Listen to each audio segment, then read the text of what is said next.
Hello, my name is Voya and welcome to My Deep Guide, and in today's video we are checking out the Remarkable Paper Pro or the Remarkable overall series because the Remarkable ecosystems and devices including 1, 2 and Paper Pro have all received a new update, the update 3.19. And there's going to be another addendum, and that is that the My Deep Guide meeting planner that you can find on mydeepguide.com/shop has now been included and added to the Remarkable methods. More on that after the overview of what the update 3.19 brings to the Remarkable platform.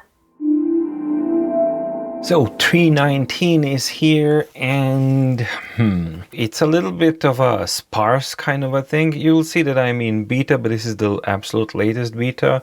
The official version is coming out, I think, in 2 days, so it's going to be pretty much exactly the same like what you're seeing here. And what we have here is a Remarkable 2 and the Remarkable Paper Pro. And there's slight differences. The grid size, you can now choose to preview your content with small, medium or large thumbnails, is available on both of them, as is the settings layout, where they've made the cloud display and help their own sections to make settings more intuitive. So basically just rearranging the icons in the settings menu. And they have sleep and standby. We've added a little message that tells you when your paper tablet is waking up. Basically, paper tablet is sleeping. That's pretty much it, what you get on the Remarkable 2.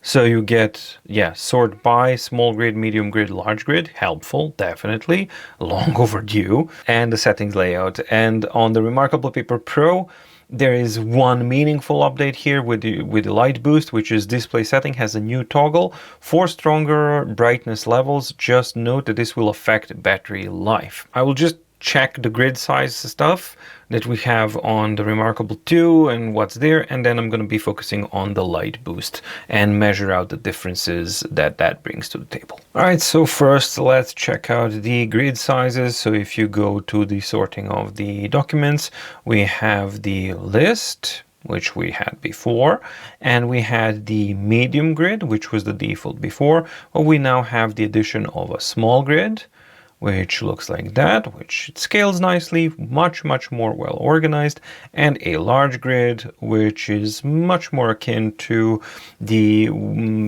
for example, it reminds me of Kindle Scribe. I personally don't prefer this kind of thing, but I definitely understand and see an absolutely good use case scenario for something like that, especially with notebooks or things like that, because you can see like which is the annotated or marked up version of the document, things like that. So absolutely great to have an addition like that, and the small grid as well for better overview. For me personally, I think that the small grid is the option that I would go with. The new settings organization, we have the cloud menu with the cloud connection for checking the sync. Then we have display here with the visible content and the help option with all of the stuff. So a little bit of like kind of musical chairs kind of thing, but I think that it's starting to make more sense, and it's more organized and it's more standardized to what you would expect from a device like this. On to Paper Pro now to check the extra bright toggle, and extra bright toggle is going to be in the display section. Do we have it here? No. The way that it functions is that you have extra strong, and from what I understand, I will be testing this out. You can't see it in these highly lit conditions, but I'm going to adjust that and measure it. Is that you have the extra strong light functionality. And an additional thing that would have made it even more complete of a feature for me would be an indication of some sort to let you know when you're not in settings, right? So that when you're outside of settings, some type of an icon or an indication probably around here. I mean, it would have been so easy to have like an icon indicating that you are in extra bright mode. You tap it here and you have it. And not only is it usable, but it also tells you, hey, you're in extra bright mode, maybe thicker lines around here when you're in extra bright mode or something like that, just to kind of make it more functional. Instead, the only way to do it right now is here. So what I'm going to do is I'm gonna turn off the light here. I'm gonna use my light meter and I'm gonna measure out the light that is impossible to measure out, only emitted by the Paper Pro in normal mode, and then in the extra bright mode, and then we'll compare. I've adjusted the camera settings manually to represent as close as I can to kind of show what it is that my eyeballs are seeing. And what I'm going to be using for measurements here is the very high quality Sekonic C800 spectrometer. The way that I'm going to be measuring this is by setting the spectrometer actually straight onto the device, so that I ensure the exact same placement, exact same distance and everything, because at such low values that we have here, the sensitivity variance is going to be great, and yeah, it helps to be as controlled as possible. The 40.9 lux that we have here at extra light intensity, the highest level of illumination light temperature at 4,497 kelvins.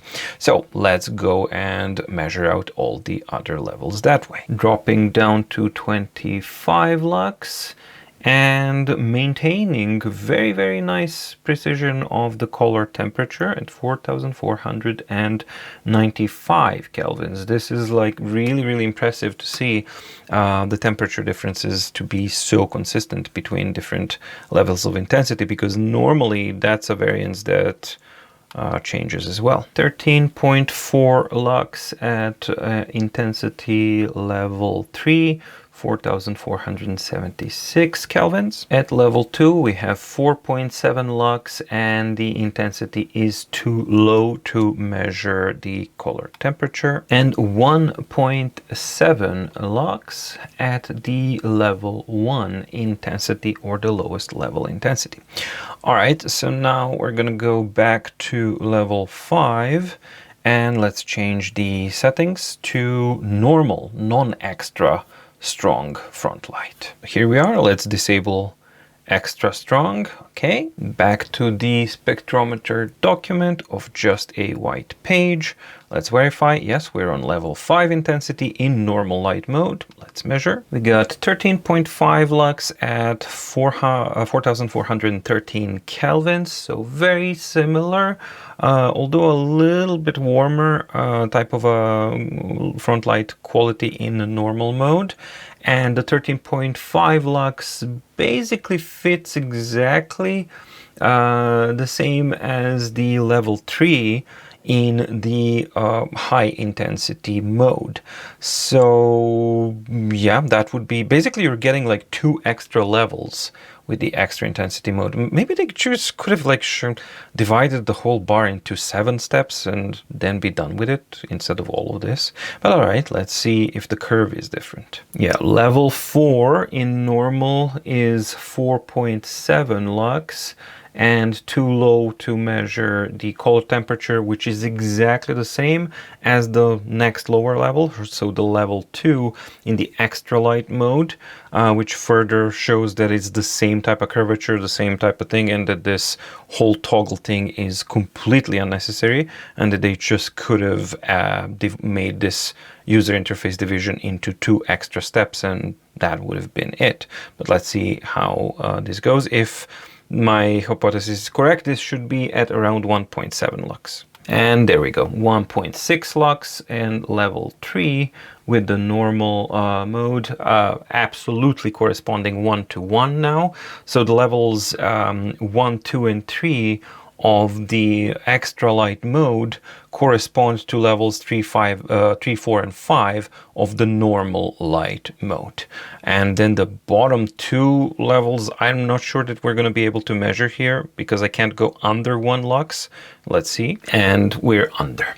So I am unable to measure levels 1 and 2 of the regular light because they are under 1 lux of intensity, and I would challenge anyone to justify the existence of 2 levels that are under 1 lux of intensity maximum. That is just, I don't know, Really, really strange. And I find it even stranger, the whole implementation of the user interface, as I already commented, now that I've seen that it's exactly the same type of curvature, exactly the same type of temperature. There are no differences in behavior between extra light and normal light mode. You only get 2 extra steps of light intensity. This is a very, very clumsy user interface implementation of this feature. There's zero reason and zero justification for it to be buried under the menu deep settings, not to have an option directly in the control panel, and ultimately why it's overcomplicated when it could have been just 2 extra levels and you're done. So these 2 here, those are the 2 levels, and that's the only thing that has been added by the update 3.19. Justification of having these 2 in the first place is really, really difficult. And having 3.4.5 exactly the same as 1.2.3, I just don't get it. You have these 5 levels if they didn't want to change the user interface, and that's it, because yeah, 1.7 lux as the lowest one is perfectly reasonable. Or if you wanted to really keep everything, as I said, just add 2 more levels and change the user interface. Yeah, it's a bit of work, but the whole point here is that you have 2 extra levels of front light intensity on the Remarkable Paper Pro. And despite the clumsy user interface and user experience implementation, that is a good addition to have. And you can safely ignore that warning that is going to spend extra battery and all that kind of stuff, because it applies only to levels 4 and 5. So if you are within 1 and 2 and 3, you are going to remain in the exact same battery consumption levels as you had with when you were previously using it without the extra bright mode on. Let me tell you, 319, I mean, I'm really sorry, but I mean, I know that a lot of people are going to be genuinely impressed by the ability that I don't have to hack their device anymore in order to have a light boost and have the added light intensity of the front light for their precious Paper Pro. But overall, I think that this is something that they could have done much earlier, and also the added things such as the grid size and the settings layout. I mean, these are really small things and additions to the overall platform, and in some ways they're rather disappointing when compared to the tendency that the Remarkable has been going on in the previous updates that we have seen. I have to move this thing away because it is smelling too much for me. Oh, okay. So overall, what my impression would be is I don't think that it's a coincidence with the tariff chaos and all that kind of stuff happening. And then the subsequent update that comes after these things kind of come is underwhelming as far as the updates go. Or features go, but still I think, the front light thing, long overdue, but it is a welcome addition only for the Paper Pro users. For the non-Paper Pro users, the 319 is a lackluster release. And now that we're done with the 319, as promised in the beginning, I am excited to tell you that the mydeepguide meeting planner is now, or should be, available on the Remarkable methods. So if you are a Connect subscriber, you have access to the Remarkable methods, and there you will find one of the featured products is going to be MDG Meeting Planner. And what is MDG Meeting Planner? Well, MDG Meeting Planner is the perfect tool to simplify, centralize, and organize all of your meeting planning needs. If you already own MDG RmPP, the one that is available on the Remarkable methods is the same version. So there are no differences there. The only difference is that you've been able to enjoy this much longer, and by purchasing it directly from me, from the mydeepguide/shop, you have supported directly the independence of mydeepguide, and I thank you for that. But for future users or users who may not be aware of mydeepguide. That's why mydeepguide meeting planner is now available on Remarkable Methods. And also I wanted to test out the working relationship and in this type of capacity with Remarkable, because as you remember, some of you recalled, I've recently launched the curated templates set, which is available basically for every device except the Remarkable, mainly because the Remarkable as a platform doesn't offer installation of user templates. You have to basically hack it completely, and there's a lot of things that can go wrong with that procedure. However, the Remarkable Methods platform does allow users, connect users, so you gotta have that subscription. That's a paywall there, but if you have that paywall, then you get all of the methods stuff for free, so you don't actually pay additional things. So that's a perk of the subscription thing. And finally, there's like a first thing that offers value, real value of the Connect subscription, which is incredibly overdue, but it's now here, so it has to be mentioned. So yeah, I wanted to kind of test out how does a working relationship with Remarkable in this capacity look like, and if it's something that we're both kind of comfortable with and it works, then we can take it further, and hopefully if things work out normally, then my intent is to offer you guys the curated templates on the Remarkable methods as well, so that the Remarkable users can also enjoy the pixel perfectness and yeah, the awesomeness of the curated templates that are available on mydeepguide.com/shop. I have to be careful not to kind of ding this over because new settings and all that kind of stuff. So yeah, those are the news regarding the mydeepguide meeting planner and the Remarkable methods. That's it from me. I hope that you found the video informative and or useful. Please let me know down in the comments below if you have any thoughts, opinions, or anything like that regarding what has been covered in this video.